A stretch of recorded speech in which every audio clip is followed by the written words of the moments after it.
and welcome to Mums at the Table. I'm Rachel and I'm here with Shona. The Shona Show. Today, we've got some good stuff coming up. So Have we? Yeah, listen and you will find out. So Fiona is going to be talking to Colette Smart. She's our resident psychologist. And we've got Gia, Olive and Moses in the kitchen cooking up a storm. And that'll be good.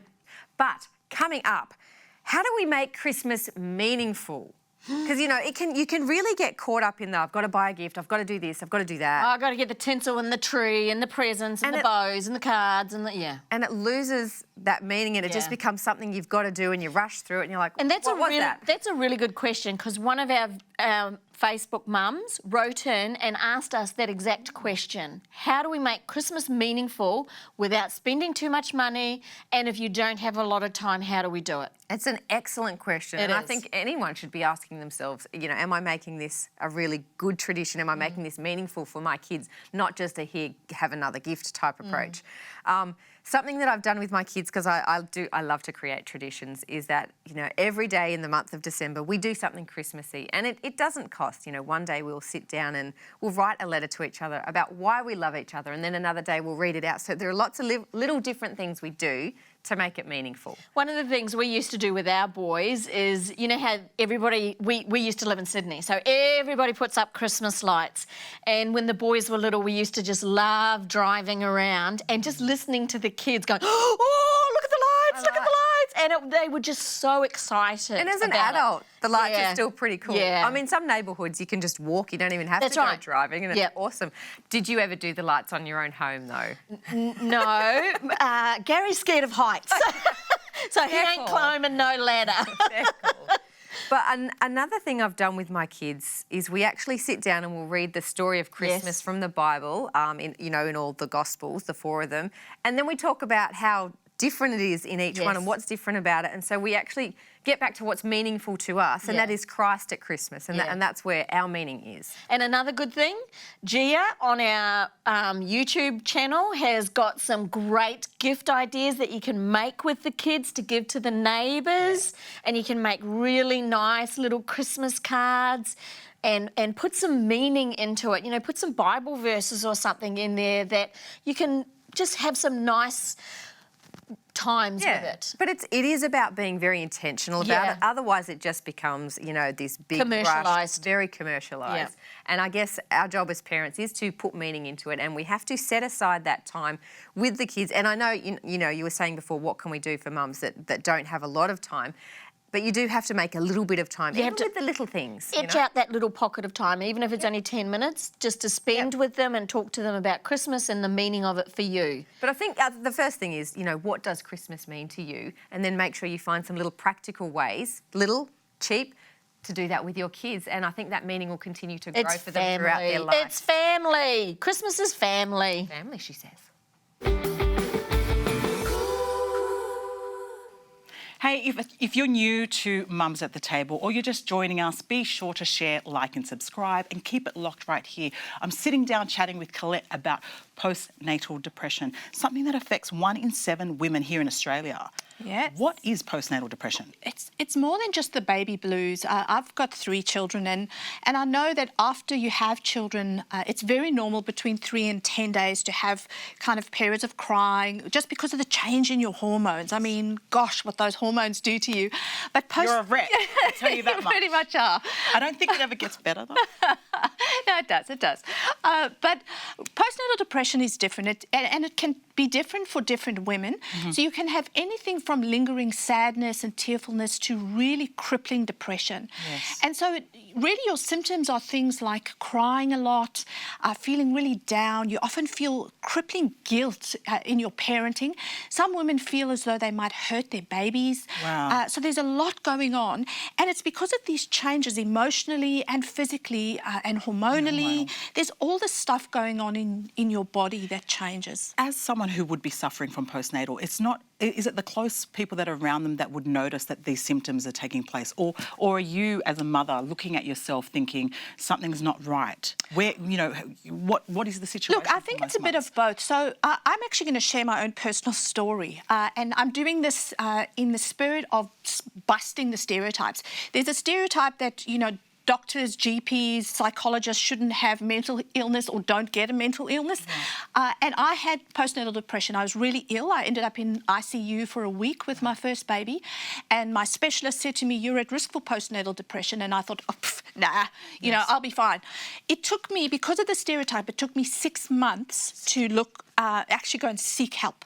I'm so glad I did. Were you sitting in denial? Yep, I was sitting in denial because I just thought, I'm sure maybe this is normal. I'm sure I'll learn to cope.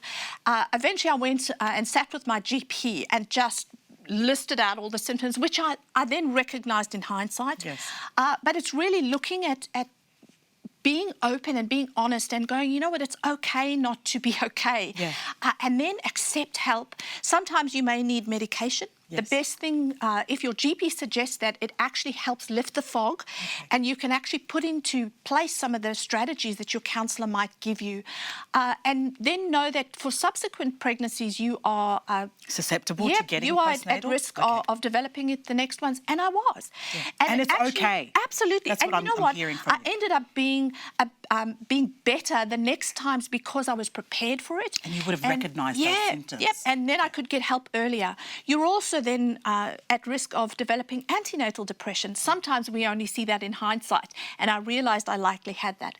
So really, mums out there, just be okay with reaching out. You're not a bad mum. Yes. There's nothing wrong with you, and as soon as you can get help, you really end up just being the best mum you can be for your baby. Colette, that's great. I think we all need help. Everyone needs help. But if you recognise or you know in a loved one that you're seeing something that might not be right, get help. Get professional help. At the end of the day, you matter. Okay, Rachel. Most of us have got one of these. Shock horror. It's a runner. One of those kids who runs, not little athletics, No. mind you, out of the shop, gone. 1 minute, they're there beside you. The next minute, Houdini. I gone. know, because What do you do? What do I do? What do you I'm do? still working that out. I've got a 6-year-old, and she did it to me again just this last weekend. We were at we'd gone to a picnic with some friends, and I lost her and I couldn't find her. She was way up the other end of the park. I went and got her. We explained the rules again. Lost her 3 times. Like, that's it. Sit down. You're not moving it in. So does the fear set in and that panic? No. No, she doesn't have the fear and panic. No, like no, she- you. Oh, yeah. That's a Kids no-brainer. don't have that panic. We do. She doesn't. But even on her first day of preschool, you Yep. know, I said to the teachers, look, you'll probably lose her. She'll probably wander out. And they're like, oh, we haven't lost anyone. They lost her. Only for a short while. Obviously, it's you know, all gated in and that sort of thing. She didn't go out. But, yeah, she just doesn't care about others. And she just sees what she's doing as her most important thing, and she'll move on whenever she's ready. Yeah. And I've lost her at the school. Like, she was way up the other end. Happened so many times. Yeah. I've had, I've got one too. We one day I'm shopping. I've got the youngest one in the pram, and the eldest one is sort of in and out of the pram and standing beside me. And then I'm chatting away to the baby, and I look down, and eldest is gone. Where's and my I'm like, oh, where are you? I've got the special whistle that I had for the dog and the husband and the kids and the cats and everything. I'm wandering through Big W, whistle, whistle, whistle, whistle, whistle. This kid wouldn't come anywhere. So then we've got Big W in lockdown, and everybody's scouring for this kid, and we end up going, he's in a lolly shop, sitting up on a big stool going chat, chat, chat, chat, chat, chat, chat to the owner of the shop. So the military approach, the Sound of Music approach doesn't work. Didn't with him. Sorry, I just had this picture of the whole Sound of Music with the whole whistle thing. I've heard of people doing this. Yeah. I didn't actually think I knew anyone. Well, you do. And honestly, the whistle did work most of the time, except for when he got absent-minded. I think, and this is with my youngest, I have to give her boundaries, which she obviously doesn't recognise. But you sort of have to be flexible with those boundaries. They need to feel like they're actually extending themselves and able to sort of get into that curiosity I don't they know. have. But at the same time, they need to understand that, you know, mummy Yeah. and daddy's rule and, you know, is it. For me, it was a leash. Don't underestimate Make the the leash. leash. I know. Look, do you have a runner in your family? Let us know on our Facebook page. We are making a mum's breakfast smoothie on the go. Okay, this is a brekkie smoothie. This is brekkie on the go because in the morning when I'm trying to get things ready, I never have time to eat breakfast. And most people like me that end up not having breakfast and take the kids to school, then you're rushing to the shops to buy dinner, then you end up picking. And if you're like me, you end up picking a little bit of this, a little bit of that for the whole day because you're sort of hungry, but because you're picking, by the end of the day, you've just had so much crap. So I thought this smoothie is the way to go to fill your belly quickly, and it's really good for you. And here is what I use for my own breakfast smoothie. I've got some frozen fruit and I just throw it in a blender, some frozen fruit. The frozen fruit I use is banana, dragon fruit, and blueberries. They're the ones I use for my breakfast smoothie. I think it tastes the best, so I just stick to it. I'm a woman of habit. Oats. Oh, there's some oats there. I left some. I use some oats, so you've got your good carbs. Also, I use almond milk. So next what I use is, this is the trick to keeping me going, right? So I've got hemp seed in here. Hemp seed is a really good source of protein, and it's a good source, it's a clean source and it's high in protein. So you've got the hemp seeds, I've got chia seeds, which is a good fat. So I've got the cinnamon, and which I use cinnamon in everything because it actually sweetens things for me. And they do say, which isn't 100%, but they do say it levels out blood sugars and even cholesterol, they say. So we've got a date, half a date in there for sweetening, and that little bit at the top there, as you can see, that there is a prebiotic. I use like a raw prebiotic. I love putting prebiotic in there because it's got like a vanilla-y flavour, but it's also good for your gut bacteria. That's why I use it, because it's a prebiotic. So whenever I eat probiotics, whatever I eat fermented, then I've got the prebiotics already in my gut, helping my probiotics grow. That's why I use it in my breakfast smoothie. And here I've got some almond butter. So the almond butter, and there you've got it. So let's go. Let's go! Woohoo! My smoothie is ready.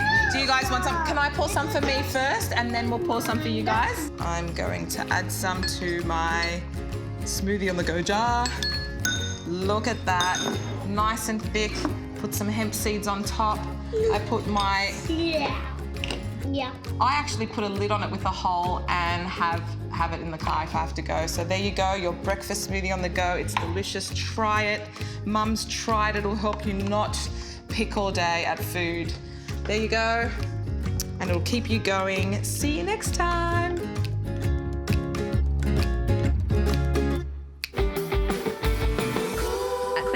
All we have got time for today. We want to wish you a very Merry Christmas and some good time with your family.